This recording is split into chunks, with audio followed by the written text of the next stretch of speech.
Tantor Audio, a division of Recorded Books, presents Wagons West by Russell J. Atwater, narrated by Scott Miller.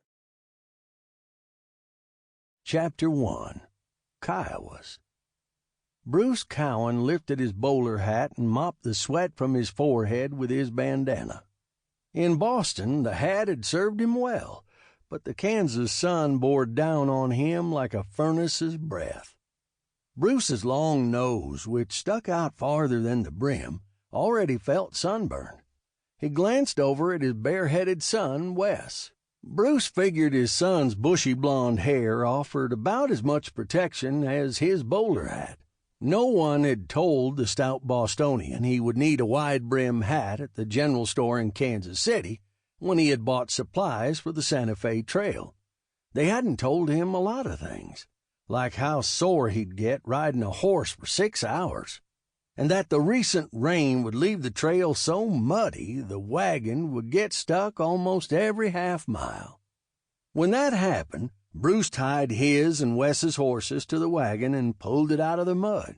Bruce missed Boston. He had made a decent living for his family as a brick mason. Everything had been fine until Matthias Carruthers, the brutal leader of the shipyard gang, had spotted Becky, his 18-year-old daughter. Lois had been ailing and sent Becky to take Bruce his lunch, which he had forgotten in his rush to be on time for work. Unfortunately, Bruce had been working at Matthias's house, laying bricks for an addition. Carruthers, a middle-aged gorilla of a man with acne scars, had taken one look at golden-haired, green-eyed Becky and declared he wanted to marry her, then and there. To say no to Matthias Carruthers was a death warrant. He had killed men for looking cross at him. Both Lois and Becky had been horrified at the notion of her marrying the ugly gangster. Bruce had sat down with them at the kitchen table and explained that if they stayed in Boston, Becky would have to marry Matthias. Out of that conversation had grown the situation the family found themselves in now, on the Santa Fe Trail, less than a day out of Kansas City. "Pa, what are you thinking? Your face is all pinched up like it gets when you're trying to figure something out," Wes said. He patted his spotted pony on its shoulders. Of the 4 members of the family, Wes had taken to the adventure with a young boy's enthusiasm. Becky still brooded over having left her friends behind in Boston, and his wife, Lois, lamented having to sell their house at a dirt-cheap price. Luckily, Bruce had managed to put off Carruthers long enough for them to find a buyer. "I'm thinking about Boston, Wes." Bruce glanced at the 2 wagons ahead of him. The one directly in front carried his wife, Becky, and the family's possessions and their trail supplies. The oxen-pulled wagon ahead of the Cowans belonged to Jitter Block, his wife Nettie, and their infant girl. A milk cow walked behind the wagon for the sole purpose of providing milk for the baby. The 2 families had met at the general store. When they realized both were heading out on the Santa Fe Trail, they had hurriedly decided to travel together. Since Jitter was from Kansas, Bruce had hoped he would be a wellspring of knowledge on frontier travel. It didn't take him long to realize that the Bible was the only thing Jitter knew anything about. The wiry, dark-haired man with a baby face had experienced a vision, calling his family to journey to California. "Pa, I like it here on the trail better than in Boston. I like Paint. He's such a beautiful pony. I bet he can run all day." Bruce chose not to discourage Wes's enthusiasm. It lifted his spirits, and dang it, his spirits needed lifting. They were half a day out of Kansas City, with maybe weeks or months of travel before they found a suitable place to homestead. In the back of his mind, Bruce counted on finding a plot of land in Texas, hopefully a homestead along a stream to furnish a good supply of water for a farm. He had always had a little garden in the back of the house in Boston. He felt that qualified him to be a farmer. Instead, he found himself half wishing he hadn't agreed to travel with Jitter. The Block's wagon held the front position because of the oxen. 2 teams of oxen could outpull horses, but moved at a ponderous pace that left Bruce exasperated. "Pa, I'm hungry. When are we going to eat lunch?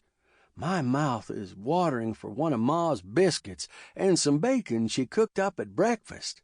Bruce pulled out his pocket watch from his vest pocket. "I reckon we can stop if Jitter is obliged to halt for a spell. I'll ride up and ask him."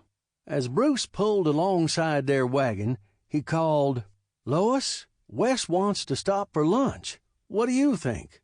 Becky and Wes got their blonde hair from Bruce's wife.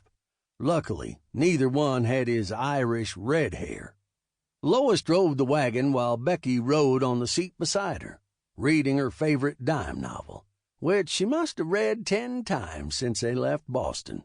Becky lowered her book. "Yes, Pa, I'm starved." Lois shrugged. "There's your answer." "I'll tell Jitter we want to stop," Bruce said. "Not that I can tell if his wagon is moving at times," Bruce added as he pressed his heels into the side of his brown gelding. Unlike the 2 draft horses hitched to their canvas-covered wagon, Bruce rode an older Morgan horse. Bruce didn't know the exact age of his mount, but despite his advanced age, the horse seemed fit.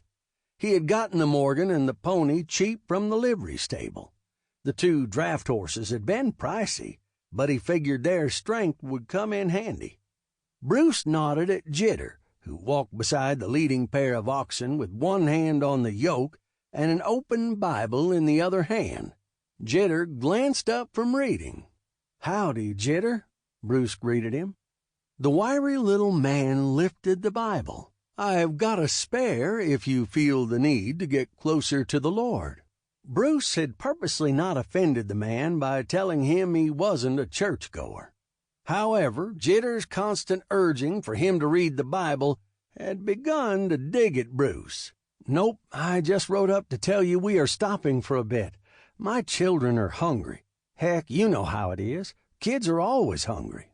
"Sure, Bruce, I'll stop the oxen, but we ain't going to be eating. That is, unless we're going to stay put for a couple of hours. Nettie didn't cook up nothing this morning. We ate in the restaurant beside the hotel. And she is as slow as molasses in January fixing victuals." Bruce had hidden his disappointment at the ineptness of the couple so far. He realized he knew little about pioneering across the plains. However, what Jitter Block and his wife knew wouldn't fill a thimble. Between them, he hadn't seen a lick of cow sense. "Join us for some biscuits and bacon. Lois cooked up plenty this morning." Jitter smiled. "God bless you, brother.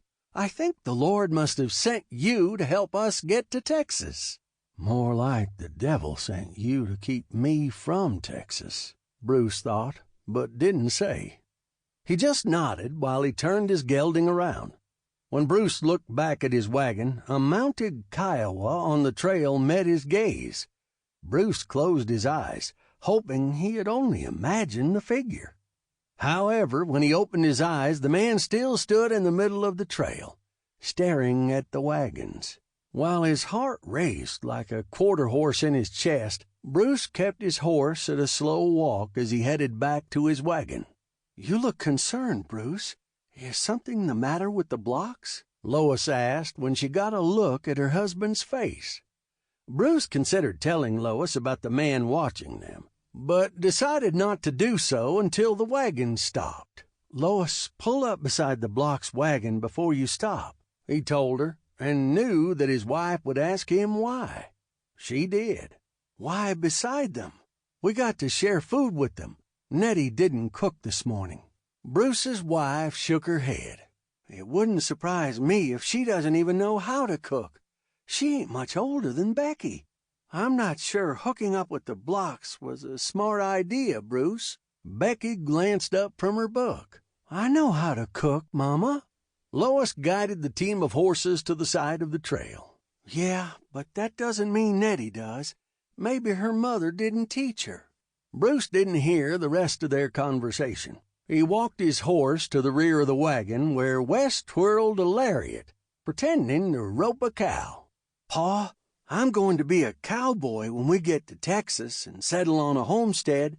I'll rope and brand our cows." "Yeah, that's fine, son, but first we have to get to Texas, and second, we have to find a good piece of land to stake a claim to." While Bruce spoke, he glanced down the trail. Nothing. The man had disappeared. Wes turned in his saddle. "What are you looking at, Pa? Did you see a jackrabbit or a coyote? I wonder if I could rope one like it were a cow." Bruce shook his head. Just looking. Maybe he had imagined it. No, he had seen him, and it meant trouble. "Come on, Wes, up to the front of the wagon. We're going to eat with Jitter and Nettie." "Pa, their baby cries. It drives me crazy. They have the milk cow. It can't be hungry all the time, can it?" Bruce shook his head. "Babies cry, Wes. That's a fact of life. You cried so much your ma and I considered renaming you Crybaby.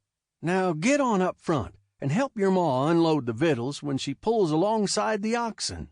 "Pa, I don't believe I cried as much as you say. I'm fixin' to ask Mama. I bet she tells a different story," Wes said while he reined his pony over to the left side of the wagon. Bruce didn't register his son's words. His thoughts were on where the Kiowa man had disappeared to. Suddenly, he remembered they had passed a ravine a little ways back, around where he had spotted the mounted man. Dad blame it! Bruce willed the concern from his face as he did during a poker game. He walked his gelding up to where Lois had placed a platter of biscuits and thick slices of bacon on top of a barrel of crackers. He dismounted as Jitter and Nettie walked over. "I appreciate your invitation to break bread with you," Jitter said. "May the Lord bless you." "Where is the baby?" Wes asked as he reached for a biscuit. "Son," Jitter said, "we haven't asked for God's blessing yet." An annoyed look flashed across Bruce's face. "Wes already said the blessing," Bruce said as he secretly winked at his son. "Yup, I'm good at saying the blessing, Mr. Block," Wes replied as Lois glanced at her husband and rolled her eyes. Bruce sat so he could see the trail behind the wagons. He waited until everyone had eaten a biscuit and some bacon before he cleared his throat to get everyone's attention. "I have something to tell you all. Now don't get your bowels in an uproar when I tell you." Lois gave her husband a hard look. "Is something wrong?" "It could be. I saw a mounted Kiowa man watching us back down the trail a ways." "Kiowa!" Nettie cried out and promptly fainted against her husband. "You frightened my wife, sir," Jitter called out as he fanned Nettie with one hand while he supported her with the other hand. Bruce sighed and fought to keep his temper. "It couldn't be avoided, Jitter. I had to tell everyone. I fear there could be more of them hidden in the ravine we passed. I do believe that's where the man I saw disappeared." Lois pointed her finger at the wagon. "Becky, get in the wagon this minute. You too, Wes." Wes glanced at his father. "Do as your mother said, and hand me out the shotgun," Bruce ordered. He looked over at Jitter. "Get your wife in the wagon, and if you have a gun, fetch it." "I just got a scatter gun. It's for hunting jackrabbits. Shooting a person goes against God's teaching," Jitter stated as he turned a shade wider. He lifted his wife and hurried to the wagon. "Bruce, these people are going to be our death," Lois surprised Bruce by saying. "I thought you liked Nettie." "I did in the general store. Look around. We ain't there anymore. And being kindly don't seem to amount to a hill of beans out here on the trail." Lois paused. "What are you looking at?" She turned to look back down the trail and screamed. "Wes, give me that shotgun! Now!" Bruce shouted as he walked over to the side of the wagon. Wes's head popped out from inside the wagon. "Here, Pa, I loaded it. "Here's the bag of shells," the boy said, handing the items to his father. Bruce took the shotgun from Wes and then slung the strap of the ammo bag over his shoulder. When he bought the shotgun, like Jitter, he had only thought about hunting rabbits. It had only been the night before they left Kansas City that Bruce had heard tales of Kiowas attacking pilgrims on the Santa Fe Trail, and he had been in such a hurry to load the wagon the next morning he had plumb forgotten to buy a rifle. "What are you going to do, Bruce?" Lois asked from behind the wagon seat. "Whatever it takes to protect us, Lois." However, the thought of killing another man caused Bruce's stomach to churn. He might not read the Bible regularly like Jitter, or even go to church often, but he'd never been a violent man. Bruce glanced at the Block's wagon. He didn't see Jitter or Nettie. "Jitter, get your shotgun and come out of the wagon." The man didn't answer him. However, Bruce thought he heard someone praying. "Dang it, prayer isn't going to help us," he mumbled. Suddenly, war cries echoed off the wagons. Bruce glanced down the trail and found himself facing a charging war party of yelling, rifle-brandishing Kiowas. Bruce quickly sought cover. The only place that looked even remotely safe was under the wagon. He dove to the ground and crawled under the wagon as rifle bullets kicked up dirt near him. Once under the wagon, Bruce lifted the shotgun and aimed at the man riding ahead of the others. Knowing the range of the shotgun from hunting rabbits, he waited until his target almost reached alongside the wagon before he pulled the trigger. The shotgun kicked his shoulder so hard he yelped in pain. However, the attacker fared worse. The blast from the shotgun knocked the man off his horse. He hit the ground hard and didn't move. A moment later, the Kiowas raced past the two wagons, firing their rifles into the canvas covers of the wagons. Bruce reloaded his single-shot shotgun and turned around to face the Kiowas, who had stopped about 300 yards down the trail. At that moment, the brick mason from Boston realized his family's chances of surviving the attack were slim to none. Chapter 2. Trent and Patrick MacLeod. 22-year-old Trent MacLeod bent over the side of Tex, his Appaloosa stallion, to study the trampled grass at the entrance of a ravine that cut a deep gash across the rolling hills of the Kansas prairie. Trent's 6'2" frame possessed broad shoulders and narrow hips that women loved and men envied. His copper skin came from his Yawkey mother, while his size, sandy-colored hair, and deep blue eyes came from his Scottish trader father. Trent favored a Sharp's .50 caliber buffalo rifle. He always carried the big caliber rifle in the crook of his arm.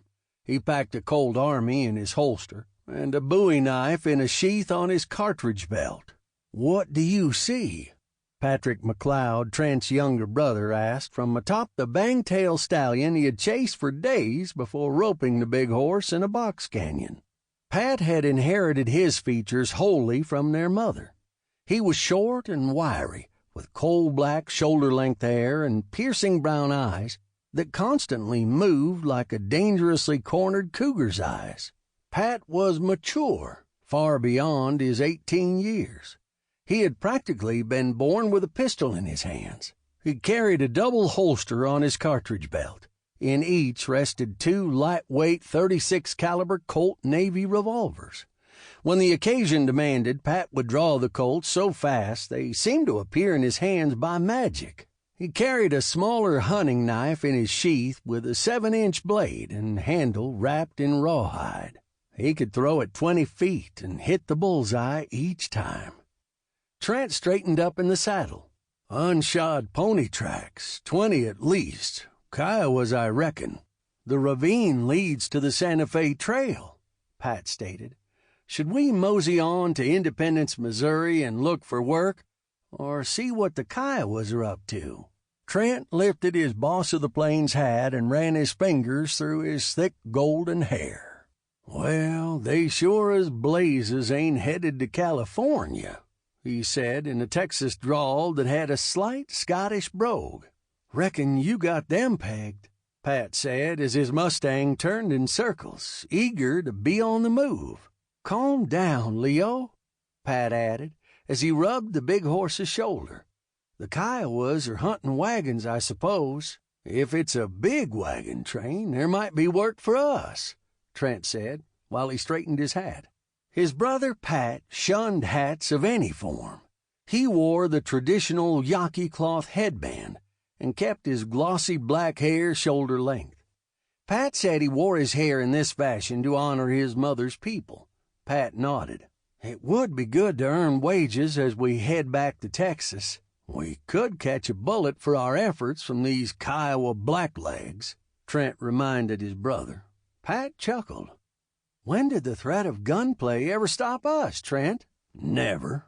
"Then we better get a move on before those Kiowas corner some settlers," Pat said as he gave Leo free rein. The big black and white spotted stallion tossed his head while he proceeded to descend into the ravine, etched out of rock by rainwater over eons of time. The two brothers had not spent any time with Yankees. They had traveled with their Scottish father, Roger McLeod, and mother, Juanita, throughout northern Mexico and Texas. They had traveled from one outpost to another as Roger McLeod sold an assortment of weapons and tools to whoever had hard cash or something worthwhile to trade. However, that didn't mean the brothers hadn't received Yaqui training. Their mother had taught them to hunt, track, and ride at an early age, while Roger McLeod had trained them to shoot and handle various firearms, along with the military tactics he had learned while in the King's Scottish Regiment, and how to read. Trent had taken to the long gun. If he could see it, he could kill it with his Sharps. Although the Sharps was a single-shot rifle, Trent had become so proficient at reloading that he made it appear he was shooting a Winchester lever-action rifle. Not quite as quick on the draw as his younger brother, Trent had proven he could hold his own against gunslingers in a duel. The brothers heard the shots before they reached the rim of the ravine. When they spilled onto the Santa Fe Trail, the 20 Kiowas had already made one pass at the 2 wagons. The warriors were milling around, getting ready for another charge, when Trent and Pat urged their horses into a gallop. As they raced toward the 2 wagons, Trent dropped his reins and steadied the Sharps with both hands. He aimed at the man wearing the longest feather headdressing, knowing from experience that he was the war chief. The boom of the buffalo rifle coincided with the war chief toppling off his pony. The startled Kiowas glanced at the 2 men charging toward the wagon with sudden respect. Instead of attacking, they milled their horses around their fallen leader. Pat's big Mustang reached the wagons first. "Anyone hurt?" Bruce peeked out from under the wagon. His eyes were white with fear. "Anybody hurt?" Trent asked as he stopped his Appaloosa alongside Pat's Mustang. I don't know." Bruce finally found his voice. "Lois? Becky? Wes? Are they gone?" his wife answered. "Pa," Wes said, "you killed one. I saw him fall." Bruce crawled out from under the wagon. "No, they are still here, but we have help." "I'm scared, Pa," Becky said as she stuck her head out the front of the wagon. Trent smiled when he spotted the girl. "Howdy, miss. Don't worry. My brother and I will take care of them. No need to be scared." Becky stiffened. "Well, stranger, I'm not really scared, just concerned for my father's safety." Pat nodded toward the group of Kiowas. "Trent, quit eyeballing the pretty girl and put another of the Kiowas in the dirt. They're getting ready to charge. Shoot the one on the sorrel. I reckon he's the leader now." "Excuse me, miss, I better do as my brother asks, or you might catch a stray bullet," Trent said, as he turned in the saddle, raised the Sharps to his shoulder, and fired without seeming to aim. "You got him," Pat confirmed as the man on the sorrel pitched forward off his horse. "Of course I did," Trent said. He turned back and winked at Becky, I never miss a shot," he added while reloading the rifle. So you say," Becky responded curtly. "Get back in the wagon and hunker down," Bruce ordered. He looked up at Trent. "That's some fancy shooting, but will it stop the attack? They have only lost 3. Trent nodded. "Yup, if there's one thing a Kiowa fears, it's a buffalo rifle." Trent glanced over at Pat. "However, should they charge, Pat will blaze away with his Colt navies, and at pistol range he doesn't miss." "You boys seem to know a lot about Kiowas," Bruce said, while he intently watched the group of men who seemed stunned Trent had killed another of them from such a distance. "But if you don't mind my saying, he looks like one," Bruce said with a nod toward Pat. "We're brothers. Our mother was a Yawkey and our father Scottish," Trent said. "My name is Trent, and I take after my father while Pat takes after our mother." "Dang, I would have never in a blue moon guessed your brothers," Bruce said, still watching the milling band of Kiowa. "By the way, I'm Bruce Cowan. My wife Lois and my children Becky and Wes are in the wagon." Pat nodded. "Glad to make your acquaintance." Trent tipped his hat. "Likewise here." He glanced at the Kiowas. "Should I kill another one?" he asked no one in particular. "I don't abide by killing unless I'm forced to," Bruce said. "Wait and see if they start to charge." Trent sighed. "It could be dangerous. If they're determined, some will reach the wagon, shooting for all they're worth." "Yeah, but killing them from such a distance seems almost like murder," Bruce said. "You must be from back east," Pat said. "Boston." "Well, Mr. Cowan," Trent started. "Call me Bruce." Trent nodded. "Bruce, we're less civilized out west. Sometimes it's shoot first to stay alive, and this qualifies as one of those times." "Trent, they're packing the 2 dead chiefs on their horses," Pat said as his brother raised his rifle to his shoulder. Trent lowered his rifle to the crook of his arm. "Yup, I see. They will want the one Bruce shot. They'll send a man with a peace lance to fetch him." Sure enough, after the Kiowa loaded the 2 dead men onto their horses, one with only one feather in his headdress rode up, waving a lance and leading an extra horse. Pat responded with sign language. He glanced at Bruce. "I know a few languages, but the Kiowa tongue is too twisted for me. I just told the man to retrieve his fallen warrior with honor." The 3 men watched the warrior load the last dead man on the spare horse. After he rode back to the group, the entire party cut a wide circle around the wagons and headed back to the ravine. Bruce lifted his bowler hat and wiped the sweat off his forehead. "To be plumb honest, I thought we all were as good as dead when they attacked. And dad blame it, if you 2 youngsters hadn't showed up, the Kiowas would have massacred us." Lois stuck her head out of the back of the wagon. "Are they gone?" she asked hopefully. "Yep, thanks to Trent and Pat MacLeod," Bruce said. "Bruce, I hear the block's baby crying, but I haven't heard a peep out of Jitter and Nettie," Lois told her husband as she looked across at the wagon beside theirs. "Jitter, Nettie, the danger's over. You can put down your Bibles and stop praying," Bruce called out. Only the wailing of the baby answered him. "I'll go over and have a look-see. They might still be too frightened to make a sound." As he walked around his team of horses, Bruce could hardly believe their good luck that none of the horses, nor the oxen, had been hit during the shooting. When Bruce reached the block's wagon, he pounded his fist on the side. "Jitter!" he yelled. The baby wailed louder. Growing suddenly concerned, Bruce climbed onto the floorboard of the wagon. He glanced beyond the seat into the back of the covered wagon. "Dang it! Dang it!" he yelled. "What's the matter?" Lois called from the seat of their wagon. "Jitter and Nettie are dead. They both took bullets. Oh, goodness. Let me look at the baby," Bruce cried out as he climbed into the back of the wagon. A moment later he emerged carrying the infant girl wrapped in a blanket. He glanced over at his wife. She's fine. Just needs change. Sample complete. Ready to continue?